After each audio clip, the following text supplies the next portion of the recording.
other than, here we are.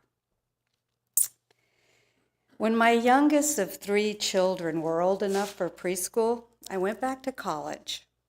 And I was going for a teaching credential. And like most community colleges, there's a job posting board. And on that job posting board, single mom of 3, I'm looking for the highest paying job. I was just looking at the numbers. I never even looked at the titles. Just which one, bam, that should be the one. And it said, teach my 3-year-old artistic child. And I thought, art, 3 years old, big bucks. I got on it right away. As soon as I got home, I called the number, had to use the landline back then. This is a while ago. I called the number, and it was a woman in Kentucky, and their family was moving to California. And so she has this beautiful accent. I won't try to do that. I did, but it didn't work. Okay. So what she asked me, it really surprised me. She said, so what do you know about autism? And I thought, not much. I heard the word, but I didn't know very much. So as we continued to talk, I became aware that she was wanting someone to teach her autistic 3-year-old. And so we both chuckled and, hung up the phone. It's great to meet you. A couple days later, she calls back and she says, would you be willing to look into this and research it? We're moving to California in a couple months and I need help. No one was answering this post. This was back in the early 90s. I don't think we knew enough, right? Today, that post would be answered by so many people. So I actually said yes, because I'd already been researching it. I'd already looked into it and thought, oh my goodness, I was so curious. I was so inspired. And I was fascinated by the unique development of the children that were showing signs of autism. So I said yes, and a couple months later, she moved into town, and this was in Reading, and together we started a program for her daughter. And I had a young daughter, like I said, was in preschool, and I was able to bring her and have social interactions, and it was a great time, and it was the start of my career, over 30 years. And this family was highly educated. They were 2 PhDs, so they had plenty of funding to train me. They sent me to Walnut Creek. In a rural area, there wasn't a lot of training. And also, we didn't have online training back then. So I had to go to Walnut Creek. I got to go to Walnut Creek, get trained. And also, they found an agency that came into the home, because these are in-home programs. And they came and trained me in real time with, her name was Katie, little Katie, and mom and dad. And it was an amazing time in my life, and it started that. So the biggest thing that parents wanted over the years, I've been doing this, and is words, right? Young children that weren't speaking were the ones that had the red flags, and they weren't using their verbal language. So we worked with baby signs, and as a bridge. This is more, anyone that knows sign language, more, right? And these aren't ASL signs, they're just baby signs. We did please, those were big ones, eat. The parents wanted to know what their kids wanted. They wanted to connect. And the most useful sign that we came up with and invented is a baby sign for open, and that was to just knock on something. So we spent hours playing on the floor in game form, and we'd get empty containers that kids couldn't open and put little blingy toys that they love in there and open, and you pair the word with the sign, and that child would knock. And if they didn't, you could help them knock, because you can prompt that. I feel like I'm doing a training. I am so sorry. I'm gonna get to what I'm here to talk about, but and we'd open the container and they get their blingy toy. So we could do that over and over and have lots of opportunity, because we do learn by repetition, right?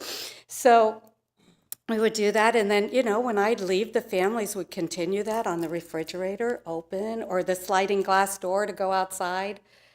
Some kids even would knock or say open on a book, which meant read me a book. But when you have limited language, that really worked.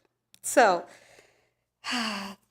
we've changed a lot over the years, right? And we do that rapidly. Rapidly, we're just changing. We're changing all the time.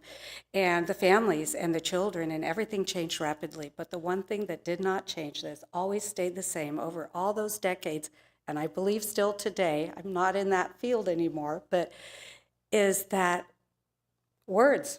That's what parents wanted. That's why they called us. That's why we came to the home. They wanted words from their child to communicate. So, repetition, repetition, repetition, neuroplasticity. And the key to learning has always been repetition. So the title of today's lesson is Beyond the Words. Beyond the words. So as we grow, our desires become more complex, our ideas are more complex, and we want a little bit more than the blingy thing in the box. Maybe it's the bling in the driveway. I'm looking at some. There's more needs, right? So most of us as adults have between 5,000 and 20,000 words that we use regularly. That's a big difference. And then there's a thing called passive vocabulary, and those are the words that we understand and we recognize. These words are things that we read or when we're listening to others. They're not the words we use regularly. 45,000 plus is our passive vocabulary. That's like triple what we really use that we understand. So we have an expressive language and a receptive language. Okay, let's sit with that for a minute and just think of what your 20-something thousand words might be that you use regularly. The words that you're using when you communicate with others and the words that you're using when you communicate with yourself, your self-talk, the words you use in prayer or communicating with spirit. And think about why and how do these words matter. I think you know where I might be going with this. Those words matter. When I first found New Thought or religious science, about the same time I started my career with Katie and the family, I had heard, change your thinking, change your life. And that hooked me before I even knew what New Thought, religious science, any of that was. But I quickly came to understand I had to change my words to change my life. Because my thinking is my words. That's my consciousness. So I had to change my inner dialogue. I had to replace negative thoughts in words. Words of limitation. Sometimes some of those old beliefs or our new beliefs that we store as reality in us. So I changed, I'm not smart enough, to I'm intelligent and I'm highly capable. I had to change, I'm powerless, to I'm powerful and successful.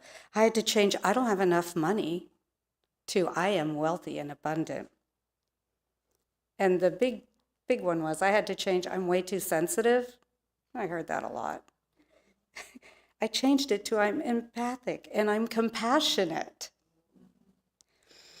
So are there words that you've had to change or that you may still need to change with your inner dialogue? I'd like you to think about that. Because we are the creator and the master of our inner dialogue. Spiritual principles here. One of the spiritual principles that I really connect with is the principle of freedom. It's the birthright of every individual. We're free to choose and create this experience of life. Well, that's powerful. And it's with the words. So in creating the life of our choosing, one of the words that we need to change is want. We don't want that blingy toy. We desire it. The word want historically means a deficiency or an absence of something, right? If you want something, it's absent, it's a deficiency. It anchors the mind in a state of scarcity. In contrast, the word desire comes from a Latin root meaning from the stars. I didn't know that. I love that. I desire from the stars. It brings an active creative urge that focuses on a pull toward a potential experience rather than a void. Can you hear and feel that difference? Yeah. Okay, so what is your desire? More than eat or water, or more than that blingy toy. What do you want to open? What? Open at the top. Now, what do you want to open? What's the life you desire? Once you have words for that in your mental awareness, you're able to state that, and you're ready to create whatever you desire. And that is the time to move beyond the words. So that's a good beginning. We got to know what it is that we desire. But then in order to bring that into our lives, we need to move beyond those words. Our consciousness is words. But that's not where expression or creativity lies. It's in the subconscious. And the subconscious is where we believe. I was talking about the class that I took with Monty on prosperity, and we used the book called Happy Pocket Full of Money. And I don't know if anyone here has that book. We read it last year too. But in this book, the author, I wasn't going to say his name, but I'm going to give it a try, David Cameron Giganti. Oh, that came out good. Okay. He says, the conscious mind does not cause expression. It can only impress on the subconscious mind using repetition, there's that word, faith, belief, certainty. The reason that's so is that the conscious mind holds all sorts of thoughts. Thank goodness we don't make an expression out of every thought that comes to us. He says, those you believe in and those you do not. It's like a wild monkey jumping on very many thoughts throughout the day. I can feel that. The subconscious mind, on the other hand, holds what's true to you, what you believe in. And that's why subconscious, or what some people call the heart, is what causes the expression, the manifestation. Ernest Holmes, our founder, reminds us that words and affirmations simply give shape to the thought. They're not creative. Feeling is creative. And the more feeling is put into the word, the greater power it will have on the conditions. The feeling is the vibration, the energy that we bring forth that is beyond words. We can say beautiful affirmations, flowery, use all those over 20,000 words that we know and just make it beautiful. But unless there's feeling behind it, it's just words. We need to go beyond the words with that feeling. So the affirmation that I am truly wealthy and abundant without the feeling is not creative. We need to feel it, believe it, and have faith and certainty. Okay, we're going to do a little experiment. So think of that desire for your life, or big or small. Go big or small. Make sure it's not the desire for your children. I don't know why a lot of us mothers do that. Not a desire for your child or your neighbor, for yourself. Could be as simple as the dinner you will create tonight, or a whole profession or life path. So start thinking of this, and close your eyes if you're comfortable, and use the sentences of what you want, these words.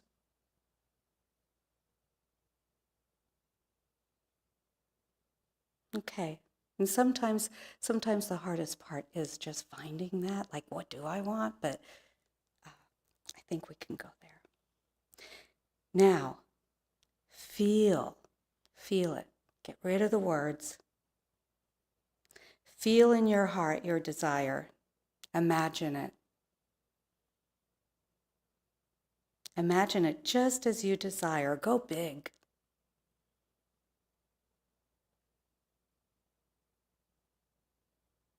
No limitations. You don't need the words. You feel it.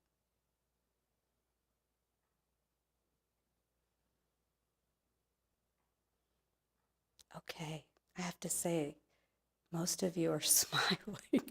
I love seeing your smiles. You really are feeling this. Okay. So let's come back to this place and space, and don't forget that feeling. You just created something. And I'm going to follow with repetition, repetition, repetition. We don't just leave and forget that. Go many times, as much as you can, in that space. Life is a practice. You are what you do each day. Emma Curtis Hopkins and Ernest Holmes both emphasize that daily mental habits and our spiritual alignment and conscious choices shape our reality over time.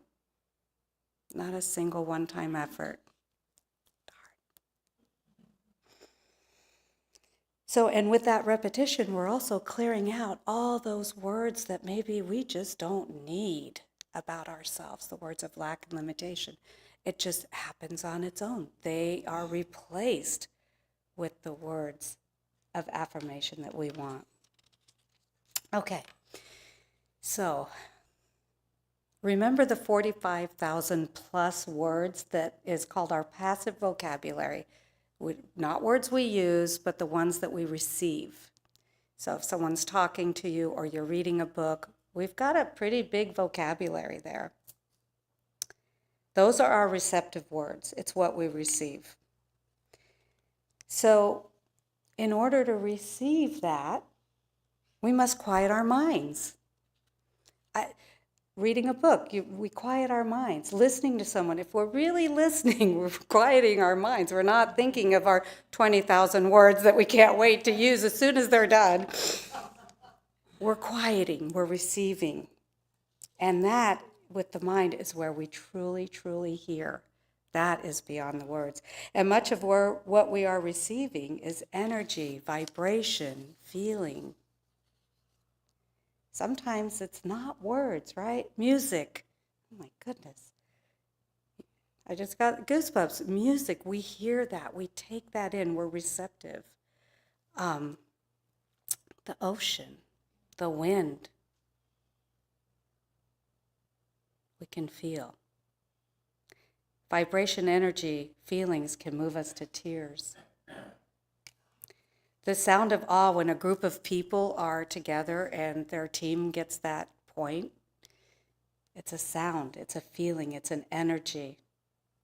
Watching a whale breach at the ocean, it's a feeling.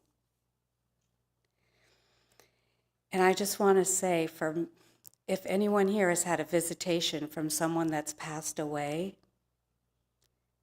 they're not words, are they? You want to share your dream with someone that next morning, go what they say. No, it was a feeling. It's an energy, it's a frequency. So it's beyond words. So what we're describing here is a heightened awareness that we get as we listen, as we open receptively. During COVID, there was a huge transformation with people. I saw it. People began to sit still, to listen, to quiet. They weren't busy running around and living their life in that hamster wheel. People were stilling their minds, and many people, some of us, had a huge transformation. We heard something during that time, and we changed our life paths. We did big stuff. something that we could only hear in stillness. That's what came to us. Something that we're only capable of hearing when we connect with self and with spirit. So meditation. Meditation is a place to quiet the mind, sit still, and align with spirit.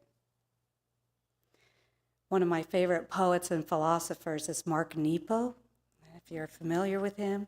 In his book, The 7,000 Ways to Listen,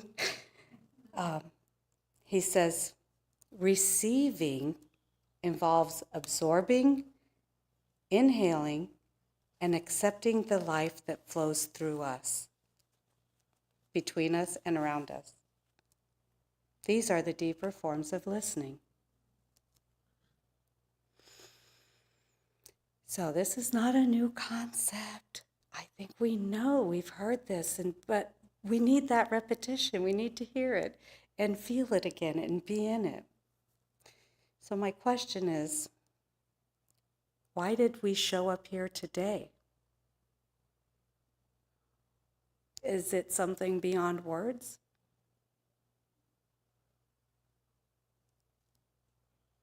I think it is. And for that, I am grateful.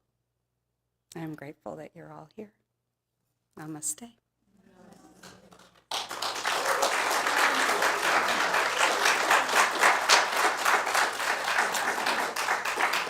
I have some